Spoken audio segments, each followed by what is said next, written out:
Hello everybody, and welcome to another video. Today we're going to be doing a quick 20-minute, oh by the way, prepare to set the timer for 20 minutes, 20-minute discussion about what is ruining Standard and how we think we can fix that. Because if we're all being honest with each other, Uro and Fires of Invention and Wilderness Wreck, Standard is just at a point where everyone's just sick of literally everything. Yeah. All right, and we got to go back to the roots. Back to when Standard was really good to figure out what the problem is and, you know, how we can fix it. Amen. And these are all just our personal opinions and some things that we've observed. So please don't hate us for what we think. And when we say that Standard has been, absolutely terrible, which it has been, well, the proof is in the pudding. I mean, there's been bannings almost every single month. And we're going to bring you back to a time where there wasn't a banning for a long time in Standard. And the bannings they made were so unnecessary. Yeah, and they were Reflector Mage, really, you guys? Really? It was a little unfair. Emrakul, I don't know. Anyways, so the thing that has been ruining Standard for the past, how many years now? 3 or 4. 3 or 4 years. It's really only felt it really bad for the last 2 maybe. Yeah, and it is. This is our personal opinion as well. So I mean, we may be a little biased here with Standard. Basically, since I stopped being able to play my Blue-Black Zombies deck piloted by Daniel Cathro at the Eldritch Moon Pro Tour, since I stopped being able to play that, Standard has been pretty bad. Yeah, exactly. But let's get to the point here. So, the thing that's been ruining Standard, in our opinion at least, Travis, has been the recent mechanics and how Wizards of the Coast has tied those mechanics into the set and the way they've incorporated them into the cards and their power level. Would you agree? Right. Basically what we're saying is that Wizards has not pushed the mechanics of the set, the headliner mechanics, far enough where they are going to be played amongst themselves synergistically.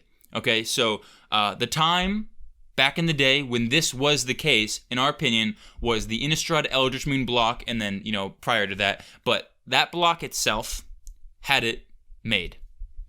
Oh, yeah, for sure. So the mechanics in that block, well, we'll start off with the Innistrad. So, with Innistrad, they had Delirium, which was one of the best mechanics, in my opinion, of all time. They hit it out of the park.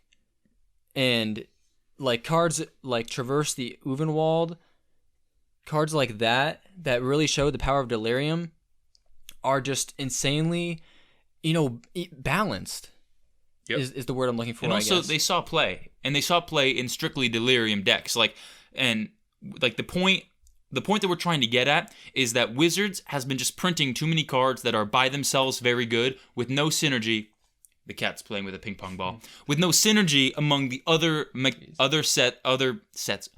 cards that share that mechanic. So with Delirium was really synergistic with other Delirium cards. I mean, Emrakul was basically a Delirium card. Okay, you had what was that card? The Ishkanah Graph Widow. Ishkanah Graph Widow. You had Grim Flare. All those cards were pushed. They were really good cards. Right. And if they were just by themselves, if it just had the text without Delirium, this card does X this with 4 extra cards, and they were printed in Throne of Eldraine, they'd be great cards and they'd be played. But the thing is that they were focused on Delirium, and so you built a Delirium deck. And then you had other decks, like, what else did we have? We had the Sacrifice deck with the tokens and stuff, and that was by playing a lot of cards that the mechanic is Sacrifice, and so it was an Aristocrats deck. It was a really cool Aristocrats Collected Company deck piloted by Luis Scott Vargas at the Shadows over Innistrad Pro Tour.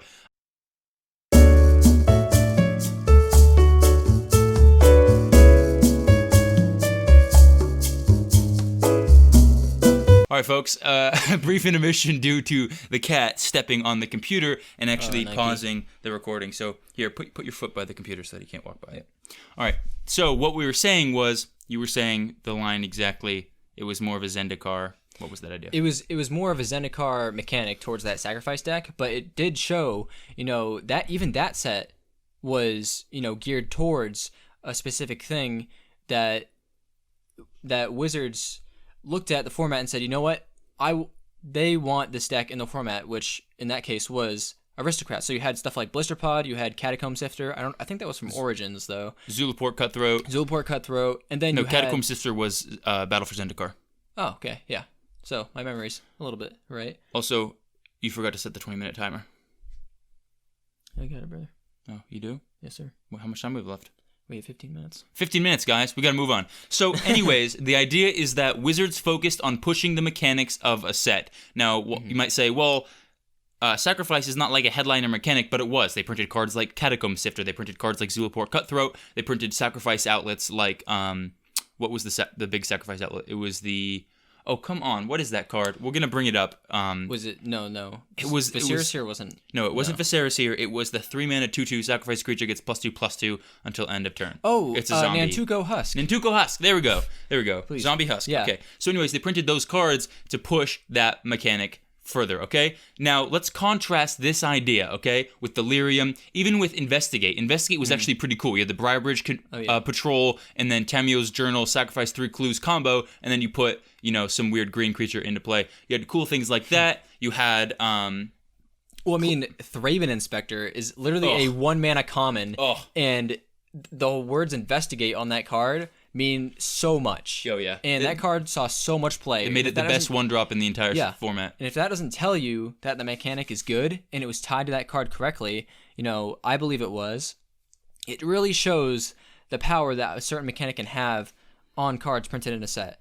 Also, the thing about Grimflare and Ishkana and Emrakul is that all those cards work towards a specific goal in the deck. And you had enablers such as Vessel of Nascency, you had Grapple with the Past, you had those cards, those commons, just like with the Sacrifice deck, you had commons such as Nantuko Husk. And Elvish Visionary. But they help facilitate the deck, and that's what mattered. And then you had those big splashy threats, or those mythic rares that, really hit the nose on those mechanics. Yep. Now, let's contrast this idea with the standard that we've seen for the past couple of years. Okay, we have Teferi, Hero of Dominaria. What is that card synergizing with in the mechanics of Dominaria? The only thing I can think of is Historic, because it happens to be legendary. Mm-hmm. But the thing is, and that's it. But Historic wasn't even that good. They didn't even push the Historic cards where you were trying to play Historic. The payoffs for Historic weren't good, so it doesn't even count there at all. It counts as control. It's literally a control piece. And everybody hated it because it's just a standalone card. That's the problem. They could print that, they could print a Teferi, and it would still help that Historic mechanic. It just didn't have to be as oppressive, Yeah, it was just a standalone great card that basically warped the entire format around it because it was just so unbelievably good. And this kind of headliner, trying to create headliners for profit, because if we think about it from Wizards' point of view, if they print really good busted cards, people are going to want to buy those packs. So when you print these big headliners, sure, it may increase sales, but I think, and it's our opinion overall, that actually damages the game more than it will actually bring it. Basically, in the long run, you make less profit than you would have if you just stuck to the design of, let's say, Shadows of Innistrad, Eldritch Moon, where they didn't really print these headliners. What's it called? What's Emrakul? Emrakul the Aeon's Torn was Aeon's Torn. No, the Promised Emrakul End, the Promised End was the headliner. How could you forget? Yeah, I know. How could I? Was the headliner of Eldritch Moon. Yeah. But that card only worked in Delirium style decks. It was 13 mana. It only worked there. Liliana, that black Liliana was not particularly synergistic with anything that was, anything at all. If anything, that Liliana was the mistake because it wasn't particularly synergistic. It was just played in a lot of things, and however, it wasn't super duper oppressive. So they actually pulled back on the gas on their one of their headliner cards. They pulled back on how powerful it could have been. It could have given -2/-2. If it gave -2/-2 on its +1, that card would have been literally insane. Impressive. It would have been like Oko, but they didn't bring it to Oko power level. They brought the headliner card back, and that is the key. So you've got Oko. You've got Teferi, Master of Time. No, not Master of Time. That too, though. No, sort of. Teferi, Master of Time is not really that oppressive. It's more fun than I think oppressive, but it's the 3-mana one. What is the 3-mana Teferi, Time Raveler? Oh, the name. The Time Raveler. Yep. That card messes with reality, and eventually reality has to snap back. You know what I mean? So the problem with these cards is that they have nothing to do with the headliner mechanics of the set. What does Teferi, Time Raveler have anything to do with the War of the Spark, aside from proliferate? But the thing is, just like with Dominaria, they didn't focus on the mechanic of proliferate, where there were almost no proliferate decks. They just didn't exist because the payoffs and the enablers, like Jake was talking about with the Sacrifice deck, weren't there. Right. And so you couldn't build a proliferate deck. You just had to build a Teferi control deck. Yeah. I mean, they tried with like the Flux Channeler and what is it, Evolutionary Sage or something like that. Yeah, but they just weren't good enough. But those are like 3-mana cards. They weren't pushed. And you had to do other things to enable the proliferate. Right. So like you couldn't just play them like say like with Grapple with the Past with the Delirium deck, you could just play the card and get value instantly. Look, if they pushed them and made them both 2-mana 2/2s, they would have seen a lot of play. Proliferate might have been a cool thing in Simic, especially since we had the Adapt mechanic, which had just come out, which puts counters on. Which is another thing. Adapt, Wilderness Reclamation came out in, I think, the same... Either way, Wilderness Reclamation, a big mistake of a card, was printed for the purpose of facilitating Adapt. It was, because you had to untap, which means you could play your creature, untap your lands, and then adapt that creature. The problem is, Adapt sucked fat monkey nuts. It really did. It was so bad. Primespeaker Zagana, the best mutator, maybe next to Simic Growth Chamber, or Growth Chamber Guardian. Growth Chamber Guardian, yeah. They were still bad.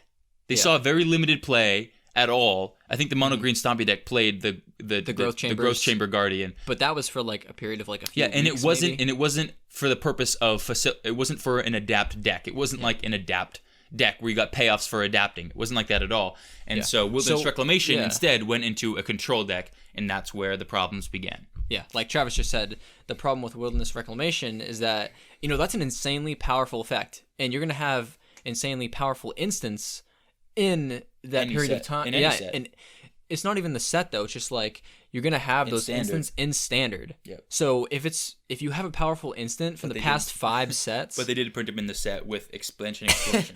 Exactly. So that like the testing team, just I have no good words for them. So maybe we'll talk about that in a different episode. But how much time are we running on? We got about 8 minutes left there. All right, what else do we need to cover?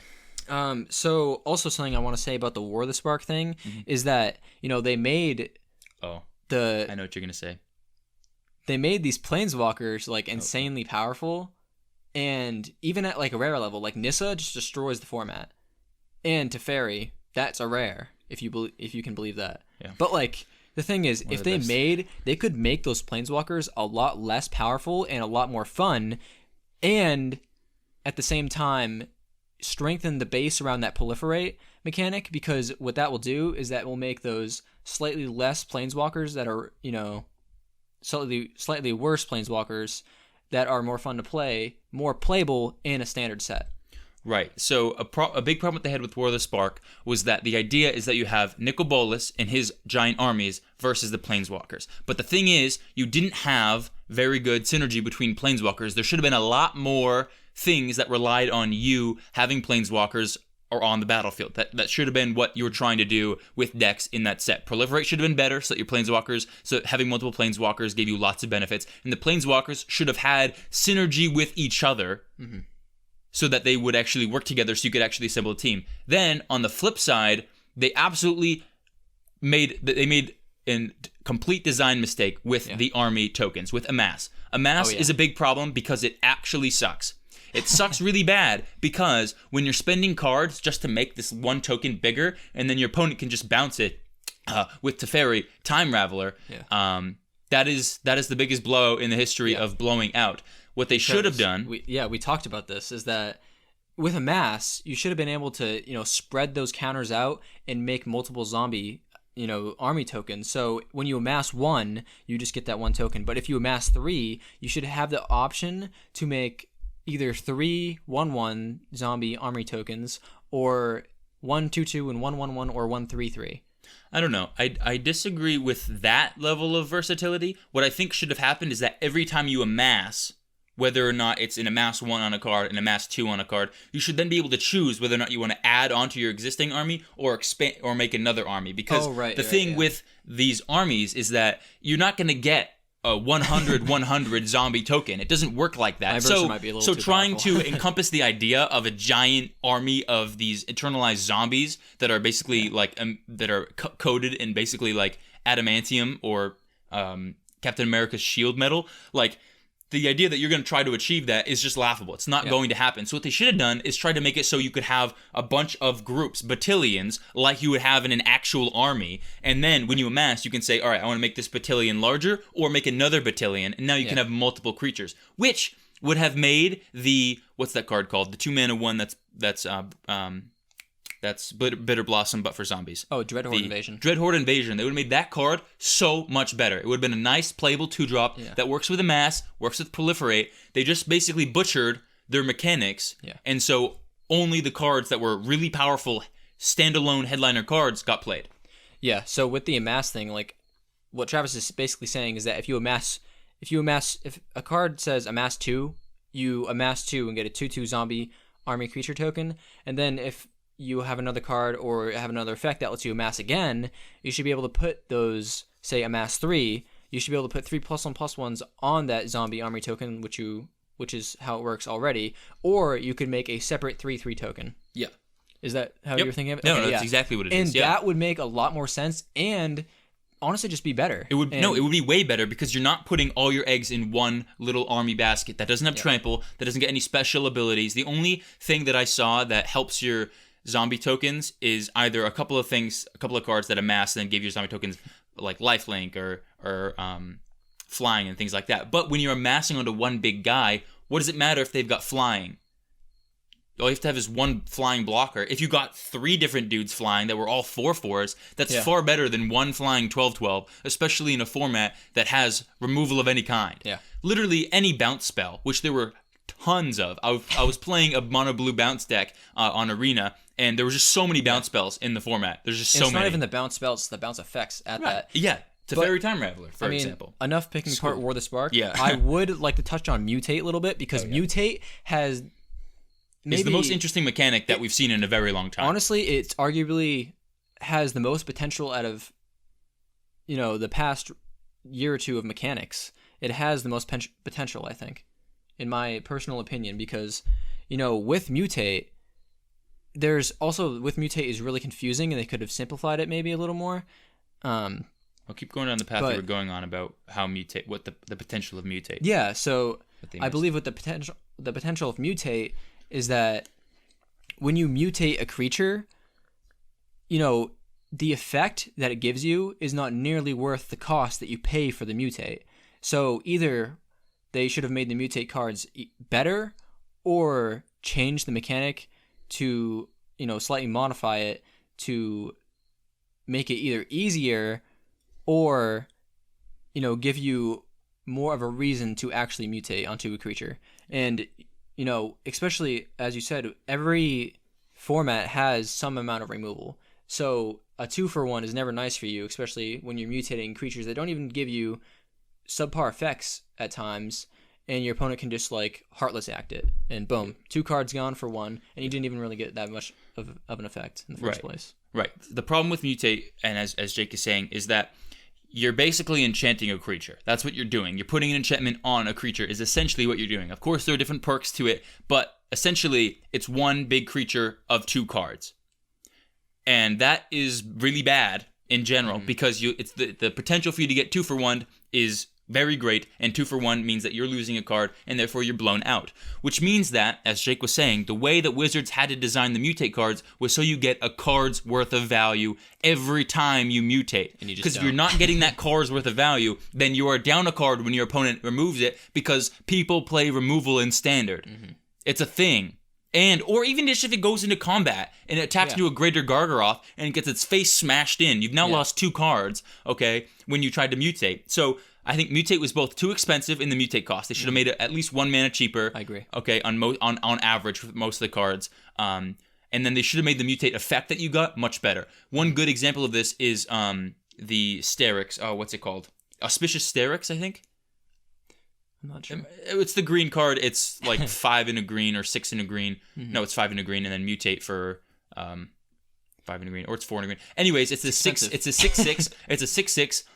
It doesn't have trample, I don't think. And when it mutates, you get to look at the top cards of your library to reveal a permanent card, put that card in the battlefield for each time that it's mutated. So that's a really good effect because you're basically getting a card back, except that you could get a land, and if you're replacing a land with 2 creatures, that's not so good. And so what it should be is that it either costs less to do that mutate so that, you can maybe mutate more than once in a turn to get a few extra things, or 2, it only got a particular kind of permanent, a non-land permanent, let's say. And then that way you're actually guaranteed to get some value from it. So they didn't exactly give you a card's worth of value on your mutate cards, or at least the rares. The uncommons, the commons, fine. Don't put a full card's worth of value, but at least on the rares, like there was the one that was Dirgebat, Flash, 6 mana, mutate, kill a creature, planeswalker. That is a card's worth of value. It was 6 mana. You couldn't do it. You would never do it. No way. Never do it. Because honestly, why would you spend 6 mana for a removal spell? Sorry. Why would you spend 6 mana for a never to return on a planeswalker that's just going to now cost 2 cards?